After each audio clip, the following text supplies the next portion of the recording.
Gusto nyo bang makilala ang inyong business, kumita, sumikat at maging patok online or TV? Get more customers and grow your business. Advertise now.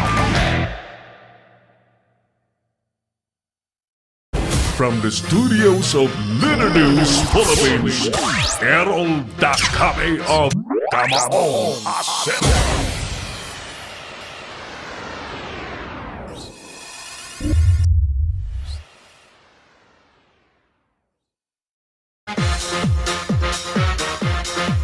Thank you! Balik tayo sa ating malaganap na palatuntunang Kamao Zero, and we're emanating from the studios of Leader News Philippines. We're being watched worldwide at nationwide sa pamamagitan po ng ating Pinoy Extreme Channel Television. Mga kaibigan, ulitin ko yung survey question natin. Mapipigilan kaya o hindi ng Bawal Bastos Act ang Pangulo sa kanyang mga kontrobersyal na pananalita sa publiko? Ayan, but mga kaibigan, bago po ang topic na yan, ang pag-usapan po natin ay equally an important subject matter, ang nutrisyon. Yan, nutrisyon para sa ating pangkalahatang kalusugan. May I give you once again ang ating special guest sa studio, ang Regional Nutrition Program Coordinator ng National Nutrition Council sa Cordillera Autonomous Region, Ma'am Rita Pape. Ma'am, magandang hapon pong muli. Magandang hapon ulit sa ating lahat. Okay, dun po sa mga hindi masyadong familiar sa ahensya ng National Nutrition Council, ma'am, kindly give us ideas on what do you do in the National Nutrition Council? Yeah, good afternoon. The National Nutrition Council is actually it's a board. It's composed of different line agencies. There's the National Nutrition Council Governing Board, composed of 10 agencies at the national level, and the National Nutrition Council. This is chaired by the Department of Health, Apo.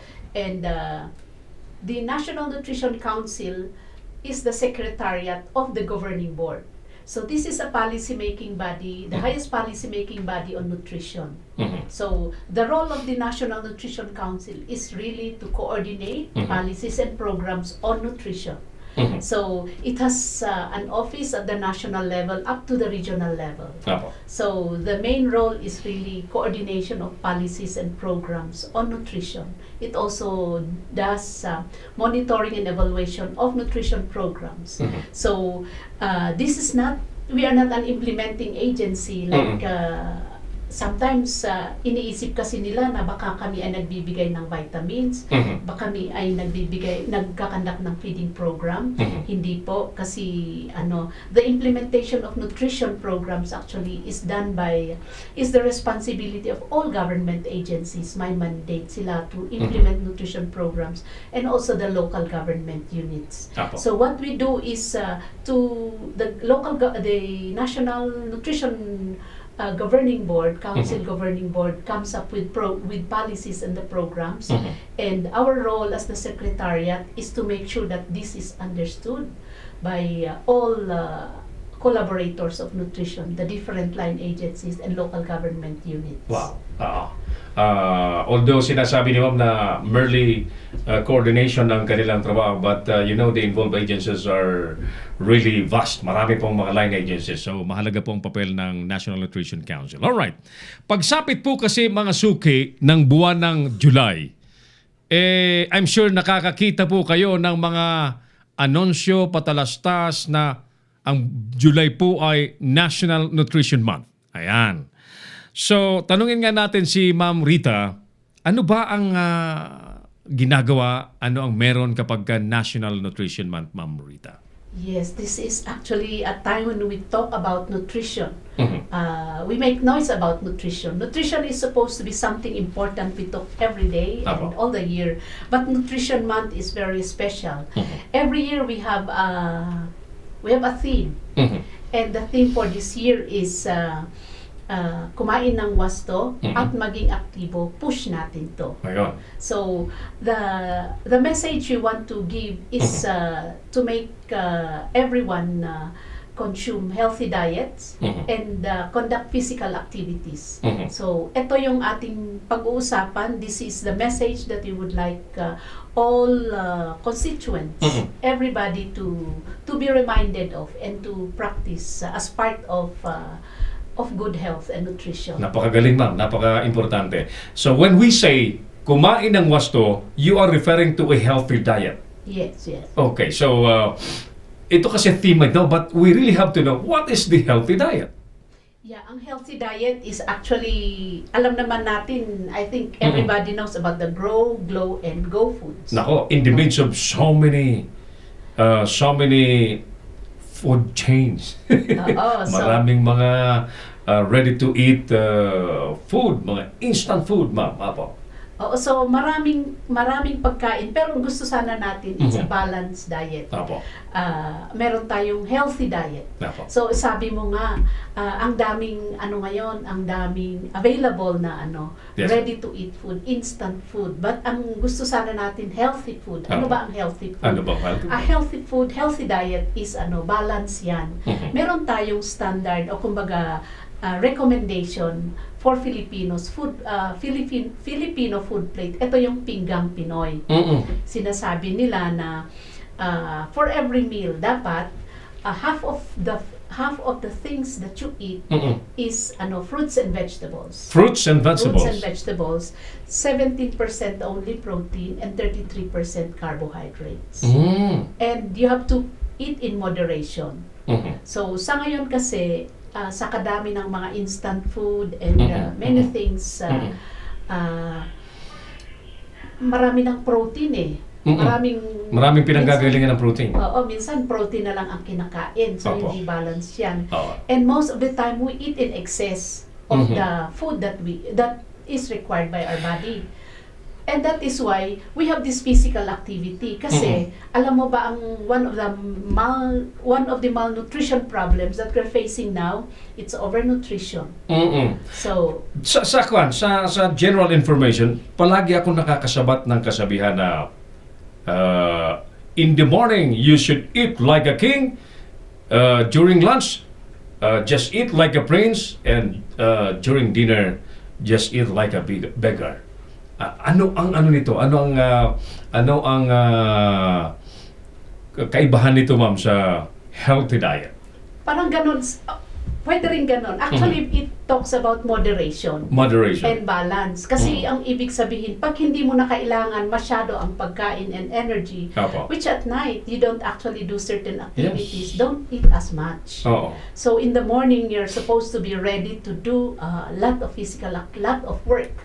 So you have to be ready, full of energy. So you eat as much. And So yung pinggang Pinoy na sinasabi mo kanina, kalahati noon ay dapat fruits and vegetables, 17% protein, and 33% yung carbo. yes. Oo. So Pwedeng ganun lagi. pwedeng ganon lagi. Apo. Pero minsan hindi naman, ideally, pwedeng ganon. But sometimes you cannot Bye-bye. help. Oo. So at least in the whole day, Oo. you make sure na you consume a lot of fruits and vegetables. May variation. Oo, minsan kasi baka konti lang ang fruits na meron ka this morning, but at lunch, Bumawi ka. babawi ka. Mm-mm. O ganon yon, you make balance. And important, do not eat more than what your body needs. Otherwise, it becomes stored and it becomes fats. You become overweight, obese, and ang problem dito, when you're overweight and when you're obese, you are predisposed to higher risk of getting yung non-communicable diseases. Like diabetes, Yes. high blood pressure, Yes. cardio problem. Yes, Opo. actually, and that is one of the reasons why ito ang piniling theme. Kasi this type of malnutrition, which is overnutrition, is becoming a problem actually, not only in the Philippines but worldwide. And dito lang sa Cordillera nga, tingnan mo yung leading cause of deaths. The top 10 leading causes of deaths in car, and I Is- think even in the country, The 9 of which is communicable, ay Non-communicable. and healthy lifestyle related. Nako po. Oo. So, ayaw natin na ano. So, posibleng may kaugnayan yon sa unbalanced diet. Yes, Oh, yes. wow. Oo. Okay. Binanggit po kanina na dapat ay healthy diet at may physical activities. Yes, yes. Alright, sige nga po. Pag-usapan natin ang physical activity at ano bang kaibahan ng physical activity sa exercise? Pero bago yan sagutin ni Ma'am Rita, mga kaibigan, ulitin ko po ang ating survey question this afternoon na pwede pong sagutin ng bawat isa. Mapipigilan kaya mga suki ng Bawal Bastos Act ang Pangulo sa kanyang mga kontrobersyal na mga expressions? Sabi ni Presidential Spokesman Salvador Panelo. Well, that is just a presidential expression. Yan. Presidential expression. Huwag daw seryosohing maiga, no? Okay, so meron na daw po kasing batas since April pa, no? So, yan. Pag-usapan natin yan sa kabuuan ng ating program. While sa pagbabalik natin, let's continue discussing nutrition issues and details with Ma'am Rita Papay, ang Regional Nutrition Program Coordinator dito po sa CAR under the National Nutrition Council Office. We'll be back. Magbabalik si Errol Nakame sa Kamaong Asero.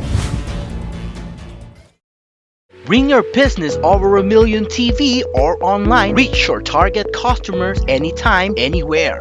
Your brand on TV or on the web. Get more customers and grow your business. Advertise now.